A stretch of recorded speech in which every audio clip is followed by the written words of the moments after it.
Oi, família, bom dia a todos, um dia ótimo para todo mundo, um dia maravilhoso. Hoje vocês não vão me ver, a gente só vai ver mapas aí, né? Vamos orar? Vamos orar?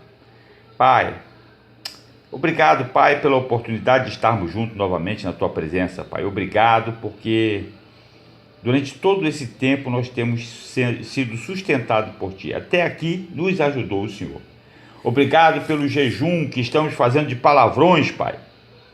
Palavrões são palavras que não fazem nenhum bem à nossa vida. As pessoas começaram a dizer que palavrão não tem nada demais, mas é horroroso quando a gente vê uma criança na rua xingando o pai, a mãe, xingando as pessoas. É muito ruim. O palavrão não é uma coisa boa, Pai. Obrigado também pelo jejum que nós estamos fazendo pelas famílias, Pai, na igreja. Jejum e oração pela família inabalável, que nós possamos ter a nossa família fortalecida na Tua presença. Pai, obrigado pela oportunidade também de estar compartilhando com todos os meus familiares, Pai. Esse é o alvo, que todos os meus lê a Bíblia com todos os meus familiares, Pai. Independente da religião e da crença e da fé de cada um. Mas lê a Tua palavra, porque eu creio que a Tua palavra não volta vazia. Obrigado pelos pastores da minha igreja, pelas obras que têm sido feitas na igreja. Toma conta dos nossos doentes, cuida dos nossos doentes, Pai, e nos conforta para que nós tenhamos a certeza absoluta de que o Senhor está olhando e cuidando. E nos ensina hoje, Pai. A tua palavra, ela não volta vazia. E Tu prometeste que Tu mesmo nos ensinaria. Então fala conosco hoje, Pai, para que nós possamos ter uma melhor compreensão da Tua palavra e um melhor entendimento. Abra, Pai, o nosso discernimento e o nosso entendimento. Eu agradeço em nome de Jesus. Amém. Família, nós temos aqui as viagens missionárias de Filipe e Pedro, que Lucas descreve no relatório dele para Teófilo, né? Acontece aqui em Jerusalém, né? Filipe, ele vai para Samaria e depois ele aparece em Ber Azur e ele faz aquele trabalho maravilhoso com o etíope de Candace. Ele é batizado. Pedro fica sabendo, né? E vai também para ajudar na pregação da palavra. Tem aquele episódio do Simão, mago, né, que queria também comprar o poder do Espírito Santo. Eles vão para Jope, Cesareia, e depois a gente não ouve muito mais falar assim de Filipe, não, né? Mas nós vamos ver aqui que Lucas começa a falar de Paulo, e nós temos muita coisa de Paulo. E nós vamos ver um pouco da cronologia da vida de Paulo. Paulo provavelmente nasceu entre 6 a 10, tá vendo? Essas datas, os arqueólogos, os estudiosos, os historiadores, que levantaram essas datas, né? Então a gente tem que mais ou menos Jesus morreu no ano 33 ali, né? E aí desceu o Espírito Santo, eles ficaram em Jerusalém durante 40 dias com Jesus. Jesus falou para que eles aguardassem o poder do Espírito que desceria sobre ele. Foi o Pentecostes, né? Mais ou menos 50 dias depois.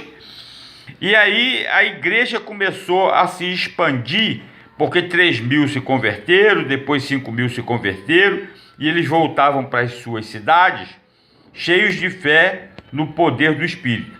E ali também acontecia que eles estavam aguardando que Jesus ia voltar. E aí começaram a vender as suas propriedades, começaram a ficar por ali, as viúvas estavam muito bem amparadas, mas demorava a Jesus voltar, né? Porque, na verdade, apóstolo significa enviado. Então, eles tinham que ser expandidos. Aí começou a perseguição. Aí teve o martírio de Estevão no ano 35 e a conversão de Paulo, que era Saulo, no ano 35, tá vendo? Aí, eles foram para a Arábia. Foi a primeira viagem missionária de Paulo. E nós vamos ver que ela é descrita por Lucas, né? Aqui a gente vê a expansão, tá vendo? começou em Jerusalém e vai se expandindo em ondas, porque todos os que eram convertidos, eles avançavam, eles levavam o evangelho para outros lugares.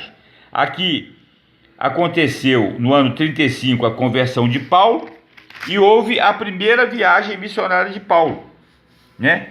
Paulo saiu de Antioquia da Síria, Salamina, Chipre, ele foi para Perge, aí depois ele foi para Antioquia da Pisídia, que é a Galácia, Icônia, Listra e Derbe, depois voltou e trouxe o relatório, e fez o relatório para os irmãos. Só que começaram a ir atrás dele judeus que diziam já que tinha que fazer a circuncisão, porque eles queriam manter a tradição. Aí, no ano 38, 43, eles fizeram mais ou menos a segunda viagem, né?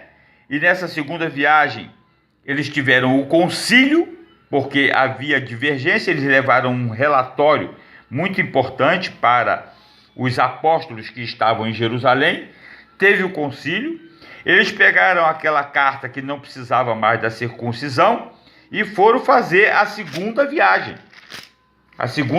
missionária, que é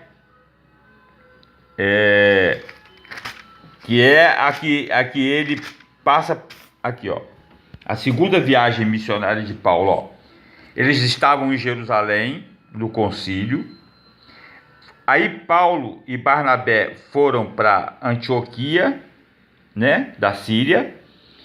E eles decidiram voltar para ir visitando todos os lugares por onde eles já tinham passado. Só que aconteceu uma desavença entre Barnabé e Paulo, porque Barnabé queria levar João Marcos e Paulo se opôs.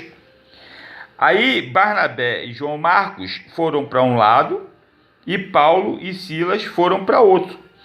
Paulo e Silas foram fazer o mesmo percurso, eles foram para Tarso, depois Derbe, pegaram Timóteo, passaram em Listra, Icônio, Pisídia, Antioquia da Pisídia, Galácia, né?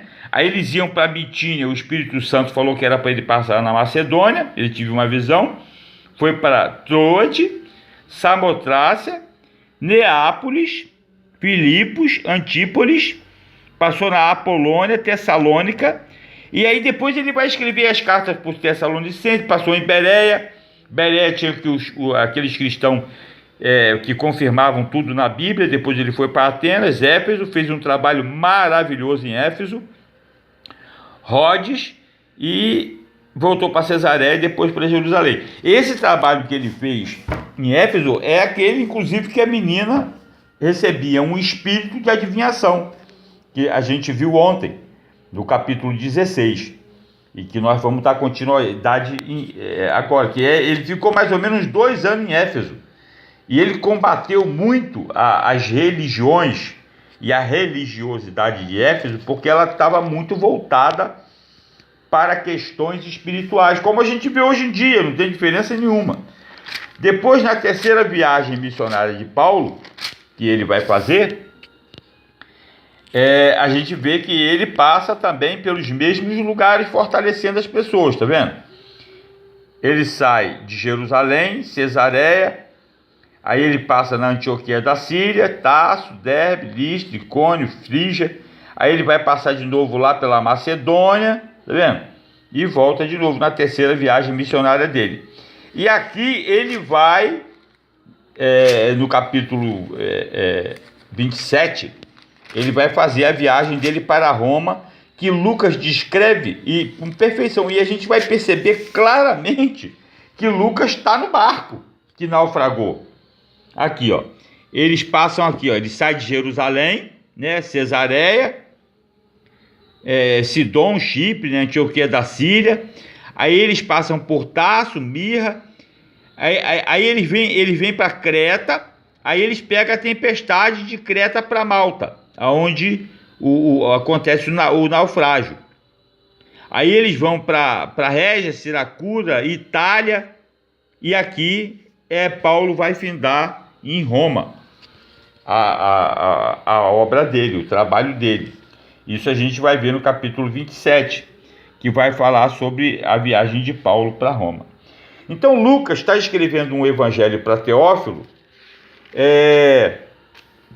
muito perfeito, onde ele coloca as cidades, os trabalhos, ele coloca tudo aquilo que estava sendo feito na expansão do evangelho pelo Espírito Santo e que chegou até nós no dia de hoje.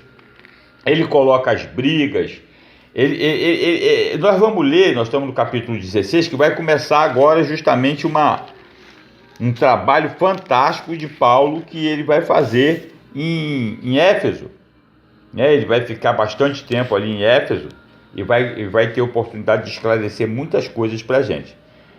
Família, então hoje nós vamos ficar só nisso daí, nos mapas. Vocês fiquem com Deus, Deus abençoe. E leiam a Bíblia, a Bíblia não tem erro, a Bíblia não tem erro.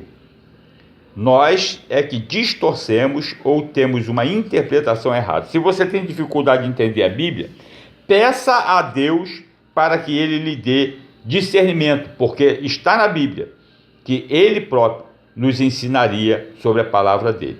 Então um beijo, fiquem com Deus, Deus abençoe, tudo de bom.